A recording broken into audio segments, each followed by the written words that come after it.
I get up there, pull in, sure enough, gang, 4, 5 people behind Gang's Billy. They had a whole street full of. Wack 100 really thought he could roll up on 50 Cent and catch him slipping. But that move almost cost him and his whole crew their lives. Let's break down how this wild story went down. Wack 100 versus 50 Cent. It all kicked off because of the Game. Back then, Wack was managing Game during his heated beef with 50, and things were getting real. Wack decided to pull up deep with his crew, thinking he could press 50 while he was chilling on the West Coast.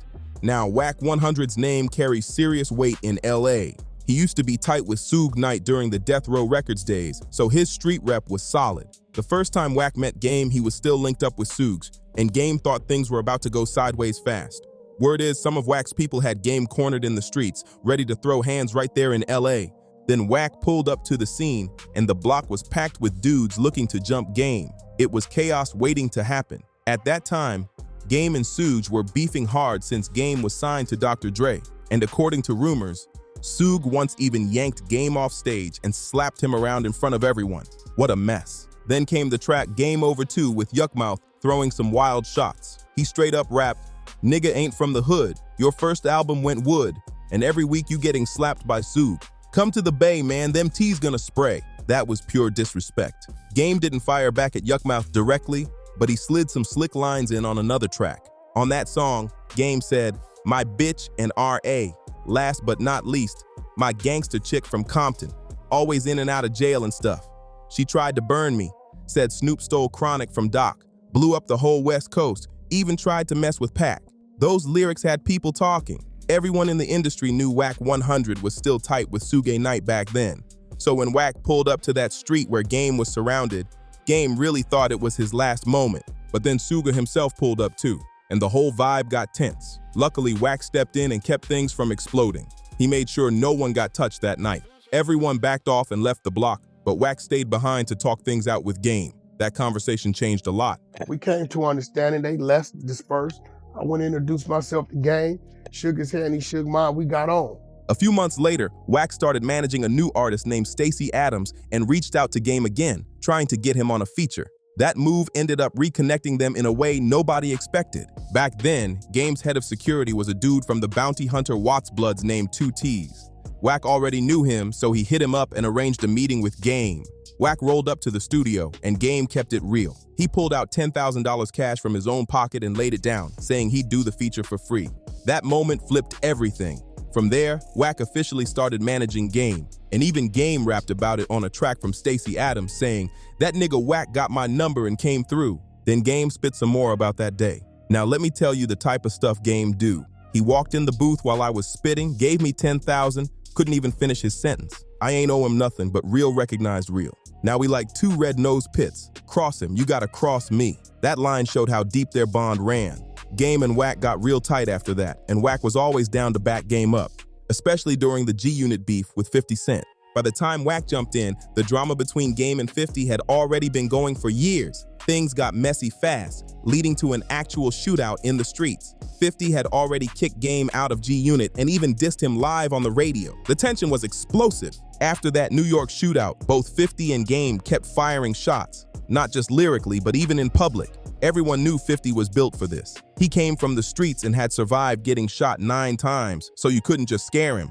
But Wack, thinking he ran LA, still believed he could pull up and check 50 when he came to the West Coast. Wack had serious connections all over the city, and one day he got a call from one of his homies saying they knew exactly which hotel 50 was staying at. Wack pulled up deep, about 15 goons in tow, ready to catch 50 off guard. But when he showed up thinking he had the upper hand, that's when things took a wild turn. La Meridian, La Moran or some shit. It's SLS now on La Cienega, right by the Beverly Center. We thought we did. Somebody called us, told he was up there. I got up there. He came in. How deep were you? About 15. Everybody in New York already knew how locked in and militant 50 Cent rolled. But Wack 100 was about to learn that lesson the hard way. Wack and his crew stormed into the hotel bar, ready to put hands on 50, thinking it'd be a quick check. But the second they stepped inside, they realized 50 could have ended everything right there if he wanted to. Wack expected 50 to have some regular security around, but he had no clue what he was walking into. When they got to the bar, it looked like a scene out of a movie. 50's security squad was no joke. These weren't just bouncers, they were suited up like a private army. Bulletproof vests, earpieces, heavy weapons, and that dead serious stance like trained soldiers. Wack's crew thought they were about to rush in and throw down, but once they saw how 50 was moving, reality hit hard. It dawned on Wack fast. This wasn't a fight, this was a possible funeral waiting to happen. Instead of sparking chaos and getting his entire team wiped out, Wack did the only smart thing he could. He turned around and walked out. Meanwhile, 50 just sat there smirking, watching him leave like he already knew what time it was. Wack could feel it. If things had gone left, none of them were making it out alive that night. Later on, when their paths crossed again, Wack tried to make peace between Game and 50. One night, 50 was partying at a club and Game wanted to roll through, but the club straight up banned him because of that heavy tension.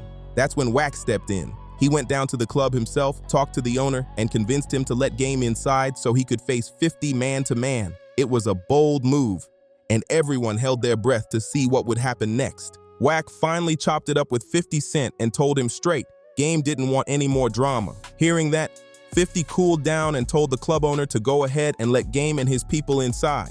For a minute, everything seemed peaceful, but later that same night, both 50 and Game ended up at the same strip club, and the tension was back in the air. That's when Game decided he wanted to talk to 50 face-to-face. No middlemen, no chaos, just a conversation. Wack stepped up to 50's head of security and told him what was up, that Game wanted a peaceful talk. Now, back then, 50's head of security was a serious man named Monster, a dude everybody feared. Monster moved silent, low-key, but everyone who knew his name respected it. We was in some shit, like we had to move like the military, you know what I'm saying? Bulletproof vests, bulletproof cars, you know what I'm saying? Like, you know, we didn't really have to worry about that before him, you know what I'm saying? But so the shit really got street shit quick. Wack already had a few East Coast connections linked to Monster, so he used that to set things up. Right there in the middle of the strip club, lights flashing, music booming, Wack and Monster arranged the meetup. Game and 50 talked it out for about 15 minutes, and for that brief moment, it actually looked like the beef might finally be over. They shook hands, exchanged a few words, and everyone thought, it's squashed. But of course, it didn't last long. Just a few weeks later, both started throwing shots on social media again, stirring everything right back up. Still, Wack got lucky. 50 never sent Monster or any of his other heavy hitters after him.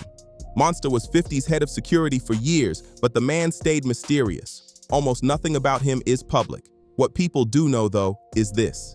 If 50 had a problem, Monster handled it. No questions asked. Unlike today's guards who chase clout with interviews, Monster kept his name out the spotlight, and his work spoke louder than words. Monster was always in the background, backing 50 Cent up and keeping things tight. There's even footage of him at an airport straight covering his face so paparazzi couldn't snap a clean photo. That's how low-key he kept it. But make no mistake, Monster wasn't scared of anyone. He'd throw hands if it came down to it. Around the same time 50 and Game met up in that club, Monster ended up in Copenhagen, where things got real ugly with a few photographers. These paparazzi thought they could sneak some shots of 50 outside his hotel, but they had no clue what kind of man was guarding that door. Instead of 50 walking out first, it was Monster, and things flipped quick. Reports say Monster straight up grabbed one of the photographers by the throat, snatched the man's camera, and started deleting every picture. It was over in seconds, but the photographer was hurt so bad, he had to be taken straight to the hospital. Monster didn't play games when it came to protecting 50. He was always there to keep the chaos away from 50, but now there are wild rumors floating around that Monster and 50 had a serious fallout, one that might have turned dangerous. Word on the street says Monster felt like he was constantly putting his life on the line for 50, but wasn't being paid what he deserved. Shit, somebody said, Suge Knight here. And 50 I was at the bar, Game was there, he was shooting in the club scene, and he stopped, and Suge came in with 30 Mexicans, like you said, which is weird, you know what I'm saying? He always wrong with the Mexicans. That tension supposedly led to Monster taking $1 million from 50 and telling him to get it back in blood. There's no solid proof behind that story, though, just whispers in the industry. Other sources claim Monster simply retired and moved down south to live quietly with his family. Given how private he always was, that sounds more believable. Still, his name stays legendary among those who knew what time it was. Even 50 himself once gave Monster a rare shout-out on the track Piggy Bank, saying, "I know you ain't just gonna let 50, showing that even the boss knew how much Monster held it down. That loyalty ran deep, and everyone in the game knew not to cross that line. Do you like that? I'm me. Damn. Rep your hood, right? You hard, huh? Pop up. Yo, get Monster on the phone. Tell them dudes I said grip up. We got the green light on these monkeys." That's the kind of wild energy 50 Cent was on back then. But Monster wasn't the only one in the 50s circle that people feared, not even close. One of the most dangerous men around him was a street legend named Mazaradi Fox. Maserati got the nickname Fox because no matter how many times people tried to take him out, he always slipped away alive. Dude had that kind of luck, or maybe that kind of street sense, that kept him breathing when others wouldn't have made it. He wasn't just muscle either. Fox had bars too. A real street rapper who lived every word he spit. 50 Cent and Prodigy actually helped him lock in a huge $1 million record deal, but the process was dragging, and Maserati wasn't known for his patience. So what did he do? He showed up at the label's office with 100 goons deep, ready to press them about his money. That move alone proved how serious Fox really was. No bluffing, no talking, all action. At the same time, 50 was in heavy beef with Jimmy Henchman, a man many called the Suge Knight of the East Coast.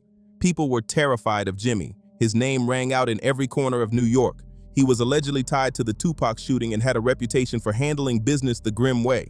But 50? He wasn't backing down from anyone, not even a powerhouse like Henchman. That was just who he was. Fearless, unpredictable, and always ready for war. And with guys like Monster and Maserati Fox around him, nobody wanted to be on the other side of that smoke. Before Wack 100 ever linked up with the game, his manager was none other than Jimmy Henchman, one of the most feared men in the industry. But things spiraled fast after one of 50 Cent's close homies, Tony Yayo, allegedly smacked up Jimmy Henchman's son. That one move sparked a street-level war. Henchman didn't let that slide. He reportedly sent a crew of goons to take out 50 after a video shoot, but the plan fell apart, and instead, they shot up Tony Yayo's mom's house. The message was loud and clear. Things were personal now. Later, when one of 50's people, Lodi Mack, got released from jail, Henchman's goons allegedly caught him lacking and took his life in the streets. That hit ended up being the reason Jimmy Henchman got sentenced to life in prison for paying to have it done. But before he got locked up, things got even more tense. Maserati Fox spotted Henchman at the Apollo Theater and pulled a gun on him right there, no hesitation. That moment alone showed how fearless and unpredictable Fox was. According to Tony Yayo, Maserati Fox could turn anybody into a shooter. He was always down for whatever. No fear, no breaks, just action. But that same mindset is what eventually got him killed. The story behind Fox's death is straight up tragic. Back in '98, he and some of his people hopped into a taxi to cruise through the city.